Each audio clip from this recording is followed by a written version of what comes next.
Would it surprise you to learn two really important things about young Americans? That in 2012, young Americans 18 through 29 years old made up 19 to 20% of the electorate. Those over 65 made up only 16% of the electorate. Younger Americans are actually voting in a higher percentage than older Americans. And there's actually some hope. While President Obama defeated Mitt Romney significantly among young Americans, among 18, 19, and 20-year-olds, Mitt Romney beat President Obama in the 2012 election. So there's a lot of myths that go into thinking about younger Americans, and I'm sure a lot of these same things are true. I particularly specialize in young Americans, but also in the minority community. And excited to have a conversation today about how we engage these demographics effectively to see our principles furthered. So before I introduce the panel, a couple ground rules. You guys know how these work. You've got cards on your table. Make sure they get passed up to me, and that way I can ask the questions you want asked. If you don't, you're going to be stuck with the questions that I think are interesting and important. So please go ahead and bring those up. And then without further ado, I'll introduce our panelists. So starting with Lenny McAllister. You guys probably all know him as a talented activist, speaker, and writer. His mission is to make positive changes within matters that hamper our American way of life. After success hosting Launching Chicago with Lenny McAllister on WVON 1690 AM, Lenny still offers insight into modern conservatism on leading national and international programs. Featured in 40 Under 40 to Watch by the Chicago Defender, Lenny was regularly on CNN from 2008 to 2012 as a Republican commentator. Currently, you probably regularly see him on PCNC and WQED in Pittsburgh. Lenny's a featured speaker at conservative events across the country. He's the author of 2 books, including Diary of a Mad Black PYC, Proud Young Conservative. He is a rising star among conservative grassroots, political insiders, and Black America for uncommon passion for urban constituents and conservative compatriots alike. Lenny was featured at a CNN event, Young and Black in America, Empowering the Next Generation of African American Leaders. The McAllister Minute is found regularly on American Urban Radio Network, runs on over 400 stations nationwide, where Lenny extols conservative values to mostly progressive audiences. So please welcome Lenny. And I'm also joined by Christopher Wetherson. Christopher's bio is a little shorter because he's currently a college student and therefore really an expert to speak really directly to how to engage his peers. He's currently a junior at the Indiana University of Pennsylvania. He's studying political science and he's pre-law. He currently serves as the chairman of the Pennsylvania Federation of College Republicans. So with that, I'll kick it over to Lenny to go ahead and make a few remarks. Well, good morning to everybody. Can everybody hear me? Thank you very much for coming out. It shows just how much you care about the nation, care about Pennsylvania, care about where we're going in 2014 and beyond. I also want to say thank you to Loman Henry for inviting me to the Pennsylvania Leadership Conference. This is my first conference. It's actually part of my first 6-month span being back in Pennsylvania after being gone for 13 years from my home state of Pennsylvania. So thank you for welcoming me here today. I did what I like to call... I just finished what I like to call my 3-year tour on the south side of Chicago as Barack Obama's evil twin Republican cousin on the other side of the street. And after finishing that tour, I can tell you that there is hope for change, but it is moving away from President Obama and more towards the type of leadership that we can provide. Therefore, we have to be very, very focused on how we address emerging constituencies. And basically, it boils down to 2 things that we have to do. There are certain things we have to stop being, and certain things that we must start being, starting today, starting in 2014. So let me go to briefly what we must stop being. And it's not just that we have to stop this completely, but we have to stop just being these things. We have to stop just being historians. There's nothing wrong with being a historian. I'm a history major from Davidson College. But we have to stop just being historians with emerging constituencies. We have to also stop just being pundits and being commentators on modern-day America, and particularly modern-day urban America. And we must stop just being social media combatants or people that get into hotly contested debates. The constituencies that we're trying to get don't want to keep hearing about the 1860s and the 1960s. They know that we were on the right side of history when it came to abolition. when it came to fighting back Jim Crow laws. They know that we were on the right side of history when it came to civil rights legislation in the 20th century. They also don't want to continue to be reminded about the conditions in urban America, in Pittsburgh, in Philadelphia, in Chicago, in New York City. They already know, they're already frustrated. Also, we can't get caught up in the bickering back and forth in social media. We can't get caught up in that. That's what liberals want. They want us to continue to fight, make us the bad guy. America doesn't need good conservatives to bicker. America desperately needs good conservatives to lead, and we cannot get caught up in anything other than that.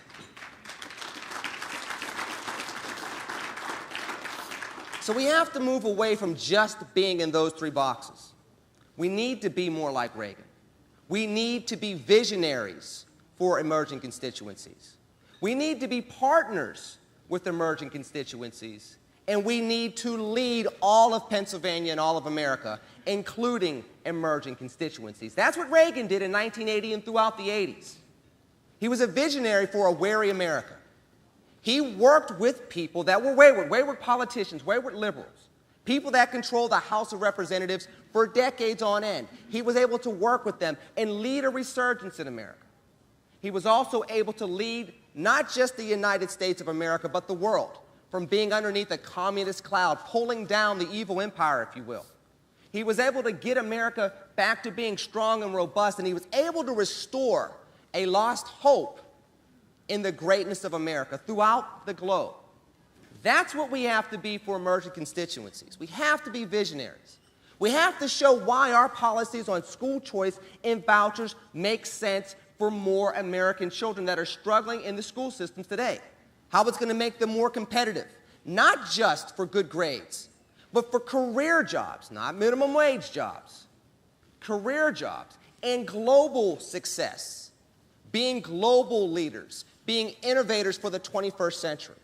We have to make sure that we're showing emerging constituencies that we have something to offer them when it comes to economic independence, and that we can show them a way for equality throughout the 21st century that does not include over-expansive government, that the Constitution is for every American citizen, the way it is written right now, and that we're there for them moving forward. We have to show them a vision of what America will look like if 20, 30, 40% of emerging constituencies start voting our side of the issues on a regular basis. What America would look like if the first African-American president was a Republican instead of a Democrat.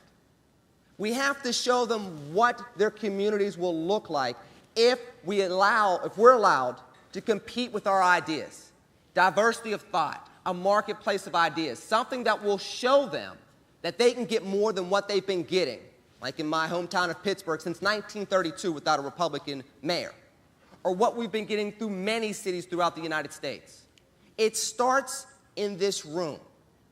You have to be able to show them a new vision for a 21st century America that includes them in this room as partners of a better America with smaller, smarter, more efficient government. It can happen. It will happen. They want to be receptive, but not just the rhetoric. We have to show them the reality of what conservative leadership can truly bring to the 21st century, not just in America, but how we can bring about a resurgence in the world with them partnering and walking forward with us. Thank you. All right, Chris, talk to us about younger Americans. All right, thanks, Evan. Can everyone hear me okay? All right. So this is, like Lenny, this is my first time being here, and some of you are probably wondering why I'm here. I'm a college student. I'm supposed to be liberal, right? That's not the case, though. There's a lot of people my age that are seeing, hey, we're going to struggle once we get out of college. There's not a lot of jobs in Obama's economy. I just want to say, how many college Republicans are here today? You raise your hand. Or millennials, under 29. Okay. That's good. We need to get more people involved because, like Evan said, 18, 19, 20-year-olds voted for Mitt Romney, but unfortunately that wasn't enough, and Obama, of course, won in 2012 and 2008. And surprisingly, from a Harvard poll recently showed that 59% of millennials disapprove of Obamacare, which is a big blow to them because they're big supporters. So there's people my age are coming around to see that this isn't working out. This Democratic leadership isn't what we thought it would be, and it's not what we want. So I can guarantee you in 2016 that there's going to be a change, and hopefully that we can get the millennial vote to come out and support our conservative candidates and our Republicans that are on the ticket. My generation's in trouble. With the student loan debt that we have, both sides of the party aren't taking care of the issue, and it's something that's really bringing down my people.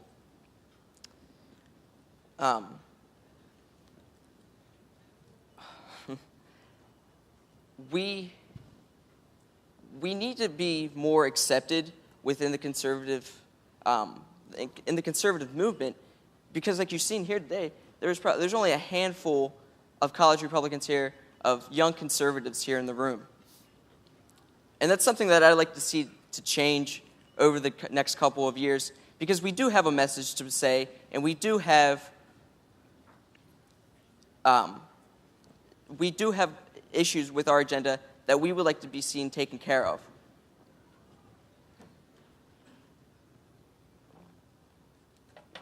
And it's sad that when I go onto a college campus, that most of the liberals are professors and the college students, and it's because the professors are indoctrinating them with this knowledge, and it doesn't work for them. And college students see that when they get out of college, that what their professors told them doesn't really work for them. I started a college Republican chapter at my university, at Indiana University of Pennsylvania, and I remember fondly that one of the first times we tabled in the Oak Grove, which is the common center of the campus, a professor came up to us and started screaming profanities at us, and they didn't want us on campus. And this is why people my age don't want to be Republicans or be conservatives, because they don't want to be harassed. And luckily, we do have these people, and it's good. And we need to fight back against what our professors are saying, because it's not fair to have these professors that bring us down and don't really let us have a chance, whether it's in the classroom or we're tabling outside of the university. It's a real problem, and luckily we have organizations like Generation Opportunity and the College Republican National Committee, young Republicans that are giving us a voice so we don't have to be left out in the corner or not answered and not listened to. So I ask you to not judge young people because you may think that they're liberals. I mean, there's a good vast majority of young Americans that are starting to turn around and see that it's not working and starting to adopt conservative principles. Thank you. Thanks, Chris.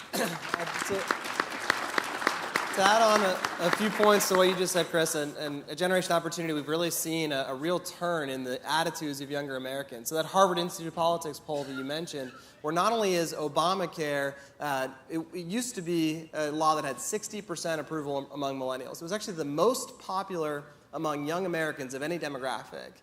Fast forward after the implementation of the law, no demographic is more opposed to Obamacare than younger Americans, than millennials. And you're seeing that change be a really key driver of overall attitudes of young Americans toward big government in general. In fact, that same poll demonstrated, I think this is the most interesting stat, that if there were a recall election held today, right, so we know we can't recall the president, but if there were a recall election held today, that 52% of 18 through 24-year-olds would vote to recall the president, to kick him out of office. That's an amazing turnaround from where millennials were in voting for the president in both 2008 and 2012. So I think it's really fascinating. I think Chris is absolutely right that we shouldn't be pegging young Americans just because they're young, that they're necessarily liberal or apathetic. In fact, we really care, we really vote, and our attitudes are changing dramatically as these big government policies aren't helping us. And I think that's where I'd like to start with both of you guys. And this is specific to a question from the audience about how do we encourage the urban community to support constitutional values rather than government solutions. But I think we can broaden that out. how do we take a message that our ideas create more well-being, offer more prosperity, offer more benefit to both the younger community and to minority and urban communities in particular, given that they've been sold all of these things that, oh, government can provide you this and that, and there's all these government benefits being promised. How do we sell to them that our ideas can better their lives? It's a good question. It's a good point. And when we solve this, we'll win. We'll win most elections when we solve this issue. And the solution flat out is this. We have to show that our ideas are solutions. They're not just theoretical components that we put together in conferences or in think tanks that we're proposing to win an election in November. We have to show that these things, when applied, when put into place, will work step by step, will build upon and create legacies in urban America and in families that are not there right now. Unfortunately, we have generations that believe that they want to work, but the only jobs they can get are government jobs. They believe they want to do the right thing, but the only way they can do the right thing is if government's in their lives. I had an opportunity to spend some time with a civil rights leader last summer, and we had a very interesting conversation, talking conservative, until we got to who creates jobs. And the mindset from this individual was basically that the only way we're going to get jobs in urban America is if we can get the government to force jobs to come into urban America, and if we can have the government invest in jobs in urban America. As you well know, when government creates something, what does it have to do? It must take it from somebody else in order to have the resources to create. When we can get over that mindset, when we can show folks that private investment, encouraging the everyday American to create more small businesses, to get regulation out of the way so that more small businesses have a chance to grow and hire and prosper, and then hand down those businesses from generation to generation, that's how we win in urban America. That's how we are successful as conservatives. That's how we retake America and its greatness. Christopher, and add about how we demonstrate, how do we demonstrate to young Americans who are graduating college and they're finding 16% unemployment, way higher than the national average. Over a third of millennials, 18 through 34 years old, have been forced to move back in with their parents. How do we share that our ideas are going to overcome those challenges? Well, we just got to let them find out that, look, I'm not going to get a job after college. I mean, the fact that 16% of millennials are unemployed, where they're only, addressing that 6.7 unemployed Americans, but I don't think that many millennials understand how many of us are unemployed. And I think we just got to let them show, like, you're not going to get a job after college, and this is how we can help you get a job. This is how our values are going to create more jobs, make a better economy, which in turn brings down that 16% and gets more college students hired after college. Because if they don't have a job, they can't pay off the student loans, and it's just like a cycle. It just goes back and forth. Right. So I have a question from the Berks County Patriots saying we have prominent speakers address the issues of the day before 400 citizens each month. So they're growing. They've got lots of folks coming out to hear it. But the under 40 segment is hardly measurable. And they want to know, how do we change that? And I'll add on another question that came, which I think is partially part of the answer, of how can we effectively engage millennials using social media? So I guess it's a two-part question, right? Why are young Americans not showing up to, honestly, an event like this? We've got some millennials out there, but it's primarily a crowd that's over the age of 34. How do we get more young Americans to engage in activities where they organize behind our ideas, and whether it's something like a Tea Party meeting or whether it's something altogether different, and perhaps social media is one of those answers? Well, we have to appeal to them. People aren't going to come out just because of a flyer or something they see in an email or something like that.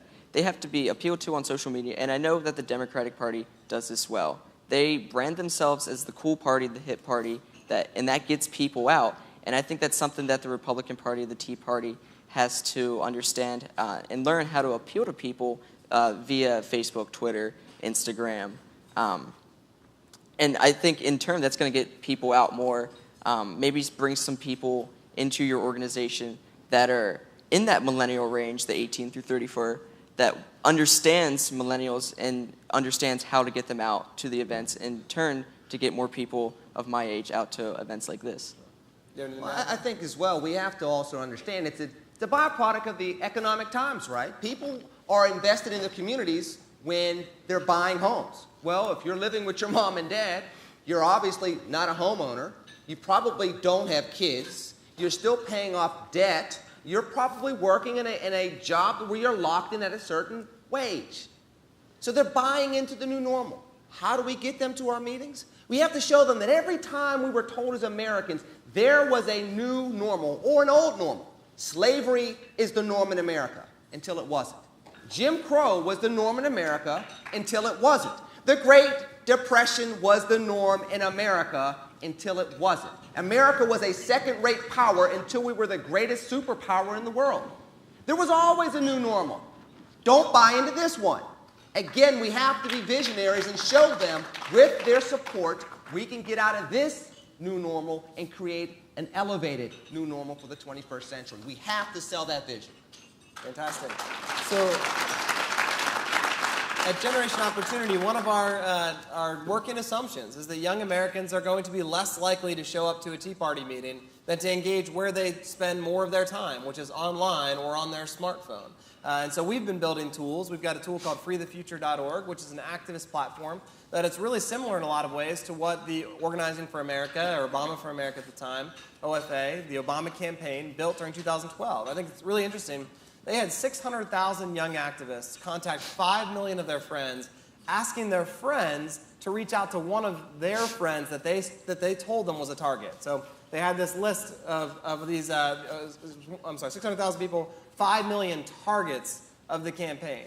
1 million of those 5 million targets, because they were asked by a friend and not by a campaign, took the action through social media that they were asked to do, whether that was registering to vote or sharing a message or donating to the campaign or what have you. This new level, they called it targeted sharing, this new level of activism that digital platforms, that social media offered, is really, has amazing, unlimited potential in the advocating sphere. And so we're really excited about Generation Opportunity, but I think it's important even on a smaller scale, if you have a group, an organization, you're trying to sell a message, not to just talk at young Americans on social media, but build communities, a collaborative community, a back and forth between younger Americans trying to communicate with, because where they spend their time is online, and they're used to those avenues being social in nature. So it's not enough just to put up a Facebook page and post the times of your meetings. That's not going to get a young American out to your meeting. So I think it is really important, and would take a lot longer than we have on this panel to talk about how to use social media effectively. But I think if you're going to engage the millennial demographic, you're going to have to be there. And I'd suggest to take a look at what we're doing at Generation Opportunity, where we have 2.6 million Facebook fans and tens of thousands of young Americans taking action every month through online mechanisms to see sort of how we're addressing that challenge. Evan, if I may, very quickly, and if you look at social media and see how far we have come as conservatives, you'll see that we've already turned the curve, if you will. We've already gone around the bend. Back in 2008, do you remember how the liberals crushed us in social media? Well, the GOP went around and we started training folks around the country. In fact, we came to eastern Pennsylvania in 2009. I remember a huge snowstorm. Right before, I believe it was before the beginning of December, we were here training grassroots activists on how to get involved in social media. 5 years later, we pretty much dominate Twitter. We have all kinds of blogs out there. We dominate Blog Talk Radio. We dominate, for the most part, Facebook, to the point where they shut down people's Facebook pages from time to time. That's in a short period of time. And that was done with activists across demographics. It can be done. We just have to continue to do it and be more targeted in who we go after. So another question is, who's doing this well right now? Who that espouses our principles is reaching out to minority communities in a way that's actually resonating? Or if nobody, that's also, I think, an interesting answer. Who's reaching out to young Americans right now? What national or local politician, who are the role models out there that others should be following? On our side of the aisle, if you look at somebody like a Ted Cruz, he came out of nowhere to win that Senate race in 2012. You look at other people that came out of nowhere, they were able to get momentum from the grassroots and then use that through Twitter, through Facebook, through money bombs and things along those lines to get momentum, get the resources necessary to then run traditional races.